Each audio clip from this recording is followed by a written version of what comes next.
नमस्कार, news PR में आपका स्वागत है। मैं हूं रूपम सिंह। अभी बीएसएससी के अभ्यर्थी सड़कों पे उतर आए हैं और एक महाआंदोलन कर रहे हैं। आपको बता दें कि यह वो 2014 का ही उनका था और अभी तक उनका काउंसलिंग का कोई डेट नहीं आया है और लगातार वो आंदोलन कर रहे हैं और अभी तक कोई भी वो आपको बता दें कि गर्दनीबाग के सड़कों पर ये आंदोलन हो रहा था और अभी तक वहाँ पर कोई नेता नहीं पहुँचे हैं और अभी वो लोग निराश हो चुके हैं। इसी मुद्दे पर आज चर्चा के लिए हमारे साथ आरजेडी के एजाज अहमद जी हैं, वो जुड़ चुके हैं।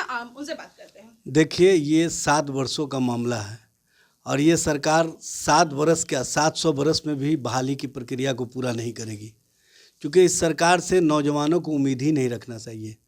सरकार पूरी तरह से नौजवानों को छलने वाली है, जुमलाबाज पार्टी की नेतृत्व में चलने वाली सरकार है और दूसरी ओर पलटीमार नेतृत्वकर्ता के हाथों में ये सरकार है, जो अपनी बातों पर कभी कायम ही नहीं रहते हैं। इस सरकार से उम्मीद अगर करके बीएसएससी के विद्यार्थी आंदोलन कर रहे हैं, अभ्यर्थी आंदोलन कर रहे हैं, तो हम समझते हैं कि आंदोलन की जगह उनको चाहिए कि पूरे परिवार के साथ मुख्यमंत्री के निवास का घेराव करें और मुख्यमंत्री को बताने का काम करें कि अब हम लोग करो या मरो आंदोलन करेंगे, या तो आप हमको ज़िंदगी दीजिए या हमको मौत दे दीजिए, लेकिन हम लोग घुट घुट करके ऐसे आंदोलन करते हुए अपनी ज़िंदगी को नहीं गुजार सकते। ये सरकार तारीख पर तारीख देने वाली सरकार है। इस सरकार से उम्मीद करना भी बेकार है और हम समझते हैं कि इसीलिए युवाओं के सवाल पर, नौजवानों के रोज़गार के सवाल पर राष्ट्रीय जनता दल ने पटना की सड़कों पर भी आंदोलन किया और बिहार विधानसभा में भी नेता प्रतिपक्ष श्री तेजस्वी प्रसाद यादव के नेतृत्व में महागठबंधन के सभी विधायकों ने आंदोलन करने का काम किया और जिसका प्रतिफल रहा कि बीच में कुछ बहालियां हुई, लेकिन फिर बहाली को ये रोकने का काम किए हैं ड्यू टू पंचायत चुनाव के नाम पर। जबकि पंचायत चुनाव सर्टेन जो क्षेत्र में चुनाव हो रहा है वहाँ पर ही आचार संहिता लागू है, लेकिन ये पूरे राज्य भर में अपने सारे कार्यों को ठप करके ये पंचायत चुनाव का बहाना करके अपने आप को बचाव में लगे हुए हैं। लेकिन ये अब बचने वाले नहीं हैं। इनके सारे कुकर्म और सारे जो इनके कार्य हैं वो आप आम जनता के बीच, नौजवानों के बीच सामने आ चुके हैं। नौजवान अब बर्दाश्त करने वाला नहीं है। तेजस्वी प्रसाद यादव जी हमेशा नौजवानों को एक ही बात कहते हैं कि आप आंदोलन करो, संघर्ष करो, लेकिन इस सरकार के झांसे में मत आना। वहाँ पर और भी अभ्यर्थी भी थे। कई अभ्यर्थियों ने कहा कि हम लोग स्टूडेंट एकजुट होंगे और एकजुट होकर हमें किसी की ज़रूरत नहीं है, लेकिन और का मत था कि हम लोग अब विपक्ष दल के पास जाएंगे और उनसे सहारा मांगेंगे। देखिए, लोकतंत्र में विपक्ष एक बड़ी कड़ी होता है।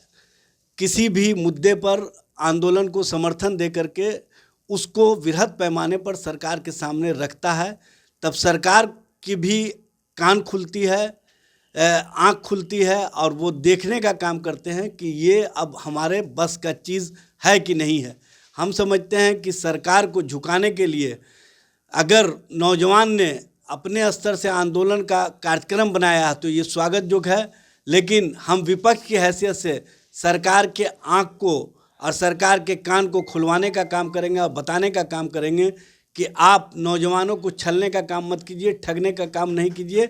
अब नौजवान आपके बहलावे में आने वाला नहीं है। नीतीश कुमार की सरकार में जहां पर हमेशा शिक्षा की बात कही जाती है, जब भी उनसे सवाल किए जाते हैं तो हमेशा उनका एक ही मत होता है कि 15 साल पहले उठाकर देख लीजिए।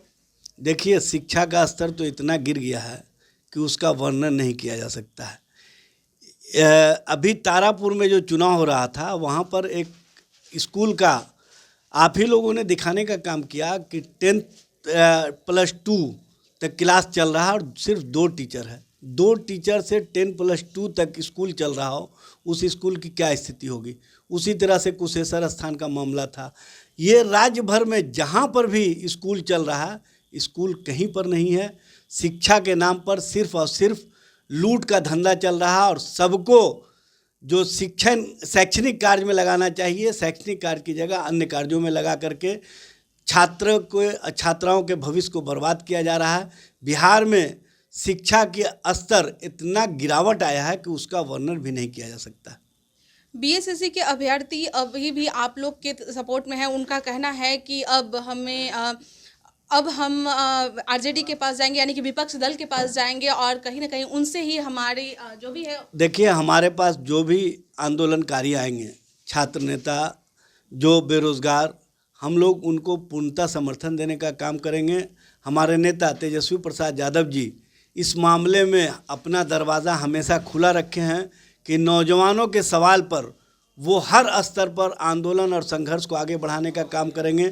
और इसके लिए सदन के अंदर भी उन्होंने 23 मार्च 2021 को दिखाने का काम किया कि नौजवानों के सवाल पर पटना की सड़कों पर आंदोलन किए तो उन पर 302 का मुकदमा और उनके साथ अन्य साथियों पर मुकदमा किया गया। और बिहार विधानसभा को 23 मार्च 2021 को ऐतिहासिक रूप से कलंकित करने का काम नीतीश सरकार ने किया, सिर्फ नौजवानों का सवाल उठाने पर। इसलिए नौजवानों का विश्वास अगर हम पर है तो हम उनके विश्वास को और मजबूत करने का काम करेंगे, उनके विश्वास पर खरा उतरने का काम करेंगे और उनके लिए, उनके परिवार के लिए, उनको नौकरी मिले, इसके लिए हर स्तर पर आंदोलन और संघर्ष को आगे बढ़ाने का काम करेंगे। तो जैसा कि आपने सुना कि बीएसएससी के अभ्यर्थियों का कहना था कि अगर हम लोग तो सपोर्ट करेंगे ही, जितने भी विद्यार्थी हैं हम लोग एकजुट तो होंगे ही, और लेकिन जहां तक हो सके हम लोग ऐसा भी मतलब कोशिश करेंगे कि जो विपक्ष दल हैं उनका सपोर्ट लेने की भी कोशिश करेंगे। और यहाँ तक एजाज अहमद जी का भी आपने सुना कि उनका कहना था कि जितने भी बीएसएससी के अभ्यर्थी आएंगे, जितने भी लोग आएंगे, हम उन लोगों को सपोर्ट करेंगे और जितना बन सके हम लोग भरपूर कोशिश करेंगे उनका सपोर्ट करने का। तो और भी खबरों के लिए बने रहे न्यूज़ पीआर के साथ। धन्यवाद।